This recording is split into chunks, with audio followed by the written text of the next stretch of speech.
Coucou les merveilles, c'est Chloé. Je vous propose un tirage en synchronicité avec le Anamchara Oracle. Donc je vous laisse poser une question qui vous tient à cœur et je vous laisse choisir. J'ai tiré une carte à chaque fois. Vous avez le premier tirage ici, le deuxième au milieu et le troisième là. Je vous laisse faire votre choix, voir la carte qui vous attire le plus quand vous pensez à votre question. Et on va regarder ensemble les messages des cartes. Si vous avez choisi le premier tirage, on a la carte de l'air avec, on dirait alors soit c'est un renard, soit c'est un petit ours. J'ai l'impression que c'est un petit ours qui est roulé en boule dans un... comme si c'était une vue du ciel et que le petit animal était dans une montgolfière. C'est une carte donc reliée à l'élément air. L'élément air, c'est l'intelligence. C'est pour moi une carte qui nous demande de prendre une certaine distance. Alors, c'est une carte que je connais, puisque je l'ai tirée récemment. Donc, du coup, je ne vais pas me référer au livret, en fait. Je vais vous faire de mémoire et aussi intuitivement. En fait, c'est une carte qui nous demande de prendre du recul. Vous voyez, on a la montgolfière, donc vraiment, on va prendre de la hauteur pour voir les choses sous un autre angle. Avec cette carte, on nous dit que peut-être on est focalisé sur un tout petit détail, et on croit que c'est le problème, enfin on est focalisé sur ça, et on ne voit pas ce qu'il y a autour. Et pourtant, ce qu'il y a autour, ça pourrait non seulement nous donner des informations pour résoudre notre problème, mais peut-être même que ça nous ferait voir le problème sous un tout autre angle. Peut-être qu'on se rendrait compte qu'en fait, c'est pas vraiment un problème. Vous voyez, ça peut remettre des choses en question. C'est comme si on était focalisé sur une petite pièce du puzzle sans prendre en compte l'ensemble du puzzle. À un moment donné, pour trouver la place de la pièce, il va falloir considérer l'ensemble des pièces. Vous voyez, il y a un truc comme ça. Par rapport à votre question, prenez de la distance, prenez du recul, prenez du temps. Observez bien les choses. Il y a peut-être là une information qui vous échappe ou sur laquelle vous n'êtes pas du tout concentré, qui pourtant serait capitale par rapport à votre question. Ça fait penser à ça ici. C'est aussi une carte qui demande d'éviter d'être trop dans l'émotionnel. L'émotionnel, en fait, ça va nous mettre la tête la première dans nos problèmes. Là, c'est l'inverse, justement. L'air nous permet de prendre un grand bol d'air frais. Pourquoi pas vous changer les idées aussi par rapport à votre question, décrocher un peu. Là, vous avez posé la question aux cartes. C'est sûrement quelque chose qui vous travaille, qui vous obsède. Peut-être que vous avez déjà fait des tirages avant. Il y a quelque chose qui tourne peut-être un peu en boucle et vous avez peut-être besoin de vous détacher. Et vous détacher vous permettra d'avoir des prises de conscience auxquelles vous ne pouvez pas avoir accès quand vous êtes trop la tête dans le guidon, en fait. Voilà. Moi, là, c'est ce qui me vient au niveau du conseil par rapport à votre question. On va regarder la numéro 2, si vous avez choisi. La numéro 2, on a la carte du voleur. Le voleur, alors c'est pas une carte qui fait trop plaisir, hein, le voleur dans un oracle. On voit un personnage, le voleur, bon, on voit bien que c'est lui, avec son chaudron plein de pièces. Et puis on a des petits lutins qui probablement, des petits gnomes qui se sont fait voler. On voit que le voleur, peut-être d'ailleurs, vient de s'échapper de prison, parce qu'il a quand même un costume de prisonnier, et il a un masque pour cacher son identité. Donc c'est une carte qui va nous parler de faux semblants, de se fourvoyer, de cacher, de masquer la vérité, de mensonges, de manipulation aussi, ça va nous parler de ça.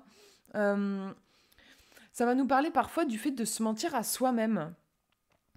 De ne pas, peut-être, d'avancer dans la vie avec un masque social, de ne pas oser être réellement soi-même, ou bien de prendre une décision en se faisant croire que c'est bon pour nous, alors qu'en réalité, on est en train d'essayer de contenter... on est en train d'essayer de contenter notre entourage ou de valider une image qu'on aimerait renvoyer, renforcer une image qu'on aimerait renvoyer. On est en train de nourrir plus notre ego que notre âme, par exemple. Mais on se fait croire que, mais non, pas du tout. En fait, c'est quelque chose qui est complètement aligné pour moi. On peut avoir ce genre de choses avec cette carte-là. Après, le voleur, donc là, moi, je vous ai dit ça parce que je connais la signification de la carte. Je sais qu'elle parle de ça. Elle parle de manipulation et de mensonge. Après, on nous parle de voleur. Moi, j'ai envie quand même comment dire, d'élargir un peu l'interprétation et de se dire, est-ce que vous n'auriez pas une sensation d'avoir été volé, dans le sens, par exemple, perte d'énergie, vous vous sentez vidé, où vous avez eu le sentiment de tout donner pour finalement rien recevoir du tout. Il peut y avoir un sentiment du coup de trahison. Bon là, ça rejoint aussi peut-être le sentiment d'avoir été manipulé, d'avoir été utilisé. On a toutes ces énergies-là. En tout cas, par rapport à votre question, c'est plutôt attention, une mise en garde. On a des énergies ici qui ne sont pas claires en fait.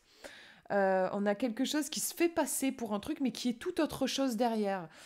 Donc le conseil, c'est de faire tomber les masques, d'être vraiment honnête envers vous-même. Et si c'est pas de vous que ça parle, la carte, de veiller à faire attention à ne pas accorder votre confiance à n'importe qui. Voilà, il peut y avoir une petite mise en garde à cet endroit-là. Il y a quelque chose à réaligner, hein, probablement. Si vous avez posé par exemple une question pour un projet, il y a un truc qui n'est pas forcément très clair, peut-être hein, aussi. Ouais, conseil, faites tomber les masques, soyez vraiment honnête envers vous, dites les choses, soyez honnête envers votre entourage. Et si vous ne sentez pas quelqu'un, passez votre chemin. Évitez de... C'est pas une carte, par exemple, qui va être très sympa pour des questions d'ordre relationnel. Voilà, si vous avez posé une question genre, est-ce que c'est bon pour moi de me lancer dans une relation avec telle personne, c'est pas fou comme, comme présage là, parce qu'on est, voilà, on est sur quelque chose de l'ordre de la manipulation, donc ouais, c'est pas top top. Mais je vous laisserai voir par rapport à votre question. Et bon, voilà, moi là, je vous fais un tirage. Il n'y a que 3 choix. Donc, il faut bien sûr remettre dans le contexte de votre question. Mais en tout cas, il y a des énergies un peu compliquées par rapport à votre problématique. On va regarder maintenant la numéro 3.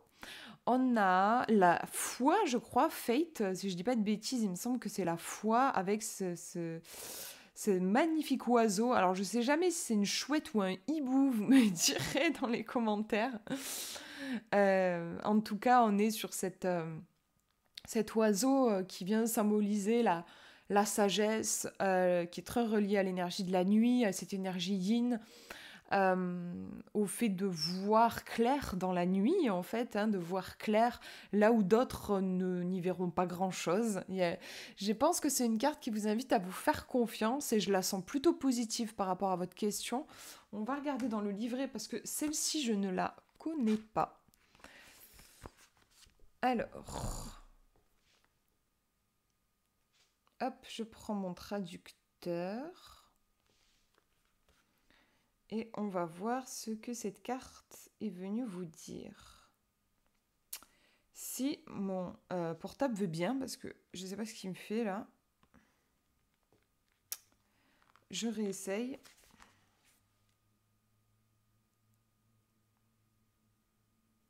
Ouais, je ne sais pas ce qu'il me fait. Ah, attendez, c'est là peut-être. Pof, pof, pof. Il m'a pas fait... Je sais pas ce qu'il fait. Ah, c'est chiant. Je suis pas du tout... Je suis pas habituée en fait à ce qu'il me fasse des problèmes là. D'habitude, je fais tout le temps mes traductions, j'ai aucun souci. Ah voilà, je crois que c'est bon. Je recommence. Voilà, c'est bon. Ça nous parle de libre arbitre, de karma, être magistral. Pensez-vous que votre existence ne vous appartient que si son cours est prédéterminé? La vérité est plus subtile, peu importe le nombre de leçons que votre âme a choisi de vous enseigner tout au long de cette vie, et quels que soient les événements qui semblent indéniables. Ce qui compte, c'est le libre arbitre. Vous n'êtes pas une victime de la vie, vous avez le pouvoir de choisir constamment la direction de votre chemin.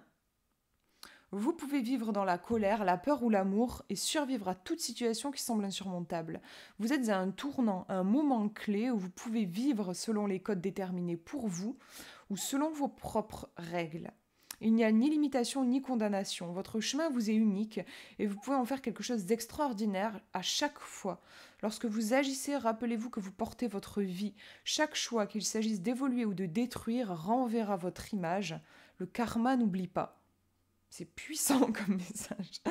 Action, pesez soigneusement vos choix, puis prenez votre responsabilité à leur égard. Vous êtes le protagoniste de votre vie, son héros, alors agissez en conséquence et votre livre sera un chef-d'œuvre. Il est de votre devoir de rester la meilleure version de vous-même et chaque soir avant de vous coucher, vous devriez prendre un moment pour évaluer les choix que vous avez faits toute la journée afin que demain puisse commencer du bon pied. Ok, donc j'étais pas du tout sur ça, j'étais pas partie sur ça, du coup je vérifie. Ah, c'est parce que je me suis trompée. Fate, c'est pas la foi, c'est le destin. Ok, donc j'étais complètement à côté. Le destin, désolée, mais bon, bref, heureusement que j'ai mon traducteur. Donc ouais, là en fait, oubliez ce que j'ai dit sur la chouette qui voit tout. Enfin, quoique, bien sûr, si on peut voir le côté... c'est vous qui savez. C'est vous qui voyez clair. Il n'y a que vous qui pouvez voir clair pour votre propre vie. Voilà, c'est vraiment ça, le message. Prenez les choses en main, osez, affirmez-vous, n'ayez pas peur de faire des erreurs, en fait. Avec cette carte, on vous dit vraiment de sortir de cet état... soit de procrastination, soit de je reste perdu dans le doute, j'ose pas, j'ai trop peur de me mettre sur un chemin qui va m'apporter de la douleur, de me tromper, d'être dans des échecs et tout. Et du coup, j'ose pas, ou tout ce que j'ose, c'est tout petit, pour éviter de prendre des risques, en fait, voilà. Là, non, c'est justement une carte qui vous dit osez, voyez grand et allez-y. Donc, par rapport à votre question, vous avez besoin de prendre votre destin en main. Donc, la carte parle de libre arbitre. Donc, en fait, elle vous dit pas oui, elle vous dit pas non. Ça, c'est à vous, en fait, là, de décider. En tout cas, je pense que la carte, elle vient parce que vous savez. En fait, je pense que vous savez déjà la réponse à votre question avec cette carte, mais par contre, vous attendiez peut-être une confirmation. Ben là, la carte vous dit je te confirme que tu as raison, que tu sais, mais je ne viendrai pas écrire sur la carte oui ou non, quoi. Voilà, en gros, c'est ça. Prenez votre destin en main, ça me fait vraiment penser, je vous disais en ce moment, je suis sur la formation du Béline, et ça me fait penser à la carte de la clé, en fait, de la destinée aussi dans le Béline.